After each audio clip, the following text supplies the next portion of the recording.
What's going on, everyone? So, the San Antonio Spurs have signed Isaiah Miller to an Exhibit 10 training camp deal. Isaiah Miller is a 6-foot guard.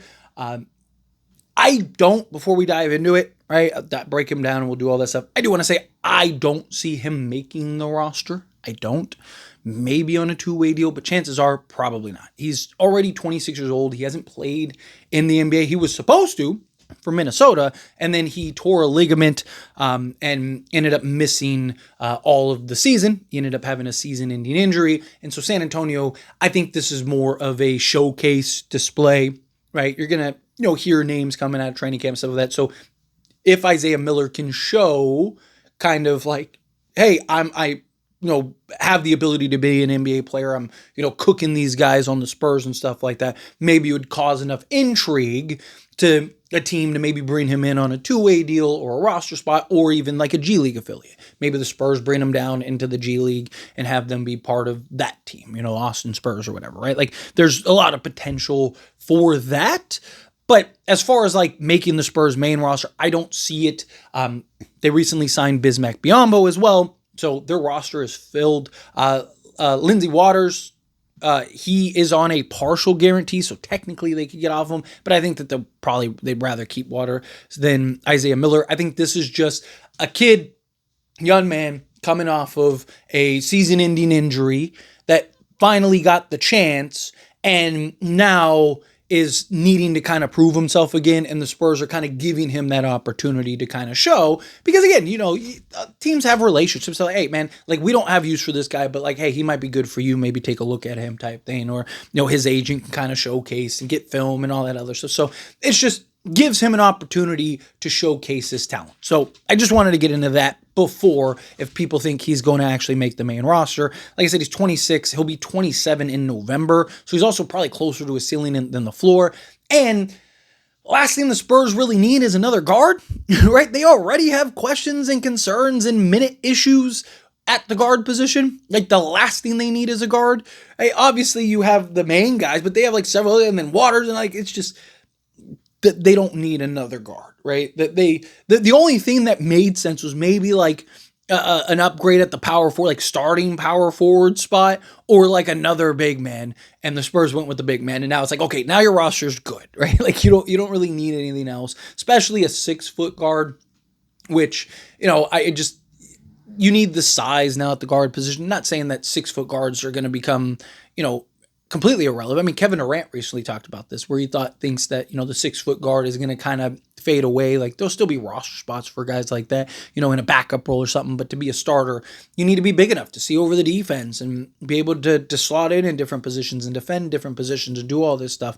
And, the way that the game is changing and moving, unless you're just like, insanely lights out or insanely good, like prime Chris Paul or something like that, probably not going to be much opportunity for these 6-foot guards. So kind of interesting to see how that goes. But again, we don't really have any NBA stats to go off of, because once again, he hasn't played in the actual NBA. The one chance that he had an opportunity, or granted, we don't know if he actually would have played, but where it was looking like he could have, he ends up getting season-ending injury. But he went undrafted.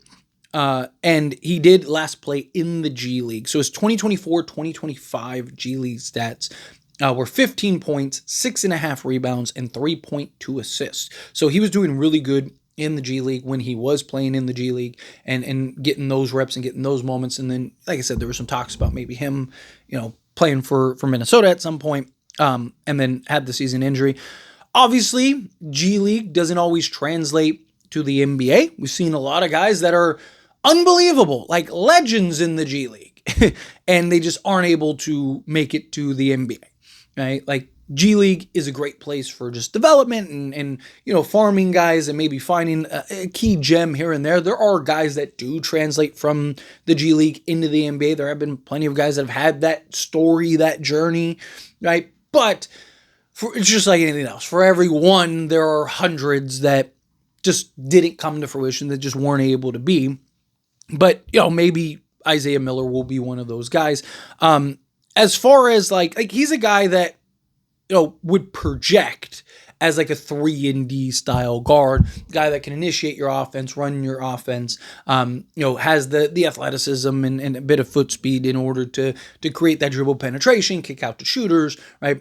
He's like 180, 185 pounds. So he's got decent size for a guy that's 6 feet, and just has some of those intangibles that you want, right? Obviously, he's a guy that wants to be in the league, wants to make the roster, all those things. So, he's going to give you that effort. He's going to give you that energy. He's going to give you 110% effort game in and game out, night in and night out. So it would make sense that, looking to bring in a guy like him to kind of go through the motions, and just kind of being a guy I think could help. But like I said, you have so many guards on this team. You have so many guards in this roster that I just don't know where he fits. Obviously we'll hear what happens in training camp. You can carry, I think, 23 players? I think it's 23 players you can carry into training camp. We'll see kind of if he's one of those guys that maybe stands out, maybe kind of makes a name for himself.